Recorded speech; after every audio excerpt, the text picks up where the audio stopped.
नमस्कार, मैं हेमलता आप सबका स्वागत करती हूँ IIMT मीडिया के विशेष कार्यक्रम हिस्ट्री ऑफ द डे में।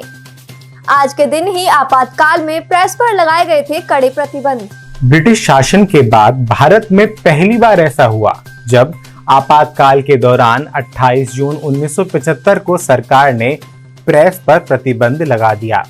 समाचार पत्रों में छपने वाले समाचारों को सेंसर किया जाने लगा और समाचार पत्र प्रकाशित करने से पहले सरकार की अनुमति लेना अनिवार्य कर दिया गया। आपातकाल के दौरान 3801 समाचार पत्रों के डिक्लेरेशन जब्त कर लिए गए। 327 पत्रकारों को मीसा के तहत बंद कर दिया गया और 290 अखबारों के विज्ञापन बंद कर दिए गए। टाइम्स और गार्जियन जैसे विदेशी समाचार पत्रों के प्रतिनिधित्व को भारत से जाने के लिए कहा गया। रॉयटर्स सहित अन्य समाचार एजेंसियों के टेलेक्स और टेलीफोन काट दिए गए थे। आज के दिन ही किए गए थे वर्साई की संधि पर हस्ताक्षर। वर्साई की संधि 28 जून 1919 को हुई थी। यह संधि प्रथम विश्व युद्ध के अंत में जर्मनी और गठबंधन देशों ब्रिटेन, फ्रांस, अमेरिका और रूस आदि के बीच हुई थी। प्रथम विश्व युद्ध में जर्मनी की पराजय हुई थी। वर्साई की संधि के परिणाम स्वरूप जर्मनी को अपनी भूमि के एक बड़े हिस्से से हाथ धोना पड़ा था और दूसरे राज्यों पर उसके अधिकार करने पर प्रतिबंध लगा दिया गया था। जर्मनी की सेना का आकार सीमित कर दिया गया था और भारी क्षतिपूर्ति लगाई गई थी। वर्साई की संधि जर्मनी पर जबरन थोपी गई थी, इसलिए एडोल्फ हिटलर और अन्य जर्मन इसे अपमानजनक मानते थे और वर्साई की संधि द्वितीय विश्व युद्ध के कारणों में से एक मानी जाती है।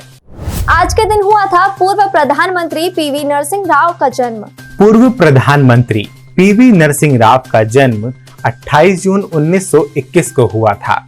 कृषि विशेषज्ञ एवं वकील नरसिंह राव राजनीति में आए और महत्वपूर्ण भागों पर कार्यभार संभाला। वे आंध्र प्रदेश सरकार में कानून एवं सूचना मंत्री, स्वास्थ्य एवं चिकित्सा मंत्री और शिक्षा मंत्री रहे। वे 1971 से 1973 तक आंध्र प्रदेश के मुख्यमंत्री भी रहे। इसके अलावा नरसिंह राव ने विदेश मंत्री, केंद्रीय गृह मंत्री, रक्षा मंत्री और मानव संसाधन विकास मंत्री का कार्यभार भी संभाला।